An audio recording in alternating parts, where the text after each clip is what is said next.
दयाकृष्ण चहल साहब कहते हैं कि जब भी मैं आपकी वीडियोस देखता हूं और मोहम्मद आलमगीर की वीडियो देखता हूं तो विस्थापित लोगों की आंखों में भी देखता हूं।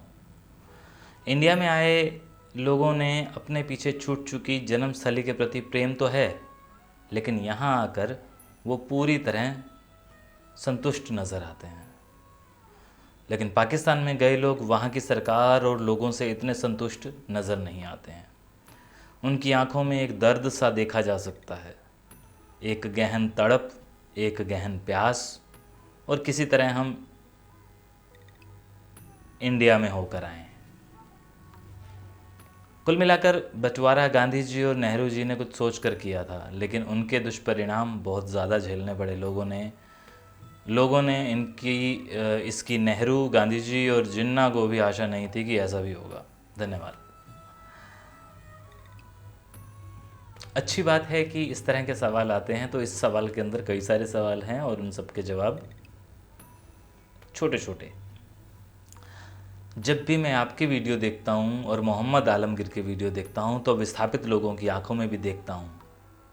ओके, इंडिया में आए लोगों ने अपने पीछे छूट चुकी जन्मस्थली के प्रति प्रेम तो है, लेकिन यहाँ आकर वो पूरी तरह संतुष्ट नजर आते हैं। जवाब, इंडिया में जो लोग आए हैं वो अपने पीछे अपना सब कुछ छोड़ के आए थे, और वो मजबूरी बस छोड़ के आए थे।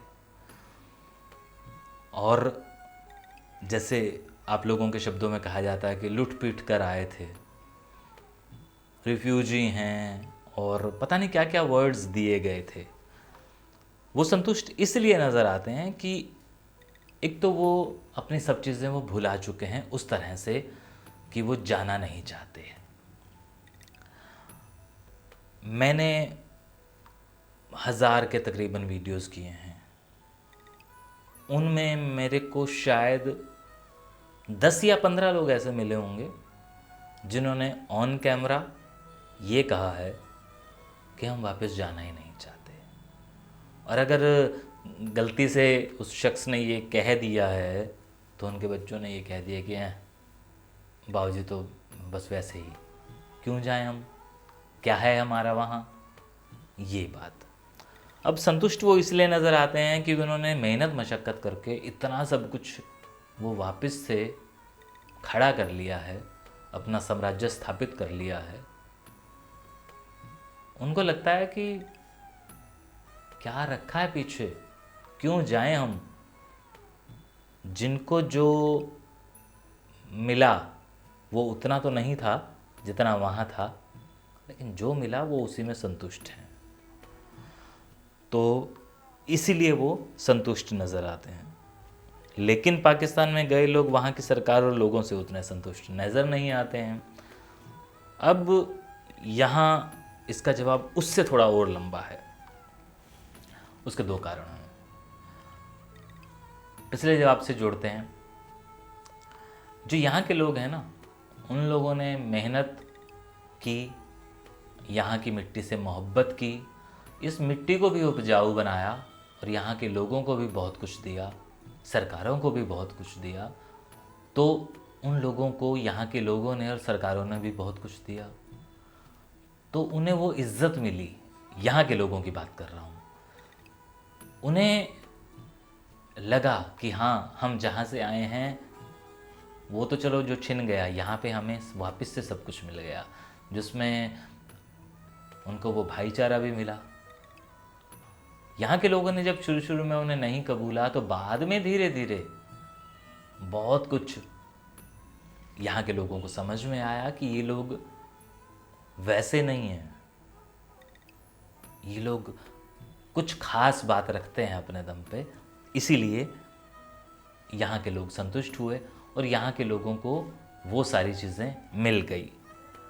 इसके उलट आपके दूसरे सवाल का कि पाकिस्तान के लोग वहाँ पर संतुष्ट नहीं हैं, सरकार से भी संतुष्ट नहीं हैं। यहाँ से गए जो लोग पाकिस्तानी रांगड़ थे या राजपूत लोग थे, अब ये बात मेरा ज़ाती नहीं है, मैंने भी बहुत सारे लोगों से मिलने के बाद, ये बात करने के बाद ये जो ओपिनियन देने वाला हूँ ये है कि वहाँ के लोकल लोगों ने, यानी कि वहाँ के जो पहले से रह रहे लोग हैं, जिन लोगों ने विस्थापन नहीं देखा है, उन लोगों ने इन्हें आज तक नहीं कबूला। उसके कारण एक तो ज़बान का मसला, वहाँ के लोगों को आज भी इनकी ज़बान समझ नहीं आती। अगर समझ आती है तो वो उनसे उतने घुले मिले नहीं हैं जितने यहाँ के लोग, क्योंकि यहाँ पे आपको बहुत सारे ऐसे अलग अलग तरह के लोग मिलेंगे, भले वो जाट हों, भले वो रोड हों, भले वो गुजर हों, भले वो बनिए हों, ब्राह्मण हों, इन सारों को पंजाबी समझ में आती है। और मेरे पास तो कई सारे ऐसे लोग हैं जो बिल्कुल पंजाबियों जैसी बोली बोलते हैं और यहाँ के लोकल हैं। लेकिन वहाँ पर आपको जो भी मुल्तानी लोग मिलेंगे या झांगी लोग मिलेंगे या जो भी जिस तरह के भी लोग हैं, उन लोगों ने इनकी बोली को स्वीकार नहीं किया। तो एक तो ये कारण है सबसे बड़ा। दूसरा, इन लोगों की ये शिकायत है सरकार से कि हमें उतना नहीं मिला।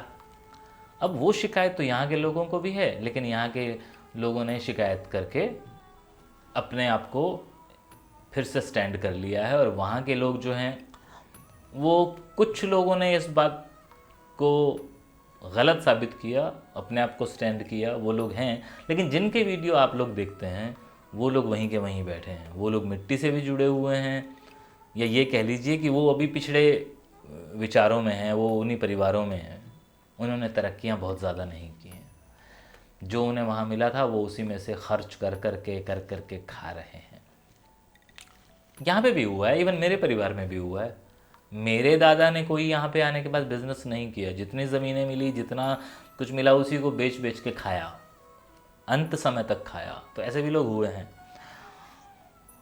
और दूसरा, सरकार ने वहाँ पर जो एक मुहिम चलाई हुई है अपना एक अलग सूबा बनाने की, वहाँ पे जो सरायकिस्तान बनने की बात हो रही है, उस सरायकिस्तान को ये लोग नहीं कबूलते हैं।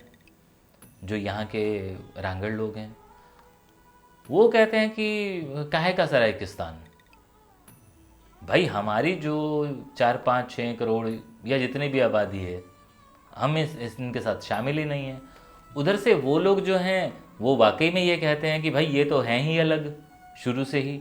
और इसके बहुत सारे एग्ज़ाम्पल, अगर पाकिस्तान का कोई व्यूअर अगर मुझे कहेगा तो मैं उसे ज़रूर दे दूँगा। लेकिन यहाँ के लोगों को तो खैर इससे कोई सरोकार नहीं है। बात हो रही थी, चहल साहब ने जो पूछा था, अब वो कहते हैं कि उनकी आंखों में एक दर्द सा देखा जा सकता है।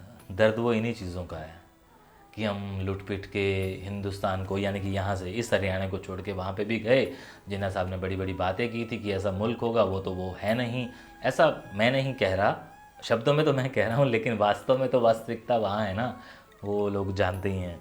क्योंकि वहाँ पे वो अब बातें नहीं हैं जो 48 तक जिन्ना साहब कह के गए थे।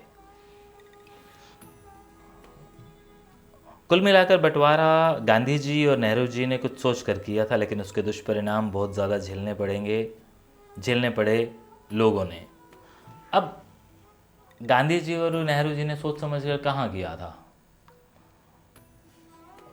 अब ये हम सब लोग जानते हैं कि बीच में जो वो रेडक्लिफ नाम का बंदा था, उसे बिठा दिया गया था। उसे एक ज़िम्मा दे दिया गया था कि इस तरह से देश का बंटवारा करो। और बाकी रही वो बात कि हाँ जी, वो तो गांधी जी ने भी कहा था और जिन्ना ने भी कहा था कि भाई जिसको जहाँ रहना है रहे, किसी भी मुल्क में। जिन्ना साहब ने कहा था कि हमारे मुल्क में हर तरह के लोग रह सकते हैं, किसी भी व्यक्ति को धर्म के नाम पर कोई दिक्कत नहीं आएगी। लेकिन ऐसा नहीं हुआ, ये आप लोग जानते हैं। इधर गांधी जी ने भी कहा था, उसका जीता जागता उदाहरण हमारे यूपी साइड की बेल्ट है, जहाँ से मुसलमान लोग गए ही नहीं। लखनऊ साइड के लोग हैं जो गए ही नहीं। तो अब एक चीज़ और बात करते करते दिमाग में आ रही है कि जो नहीं गए उनकी तादाद बढ़ती रही। उधर जो हिंदू नहीं गए उनकी तादाद घटती गई। अब ये वाली बात मैं कर रहा हूँ जो मैंने कल तो नहीं, 2-3 दिन पहले एक वीडियो अपलोड किया था, कहाँ है हिंदू टाइटल नाम से। वो आप देखेंगे तो उसमें आपको पता चलेगा रेशो। और वो मेरी नहीं है, वो पाकिस्तान के पेपर की है, डॉन की। गांधी जी और जिन्ना को भी आशा नहीं थी कि ऐसा होगा, तो बाद में जब उन्हें पता चला कि ऐसा हो रहा है तब तक तो बहुत देर हो चुकी थी। तो ये था आपका पूरा का पूरा सवाल, जिसका मैंने तफसील से डिटेल में संधि विच्छेद करके आपको जवाब दिया है। और मुझे लगता है कि अब आपके सवाल के बाद कोई और अच्छा सा सवाल आएगा या कोई और व्यक्ति करेगा। मुझे खुशी होती है कि हाँ, इस तरह की जब चीज़ें आती हैं, क्योंकि ये चीज़ें अगर मैं खुद कहूँगा तो आप मुझ पर उंगली उठाएंगे।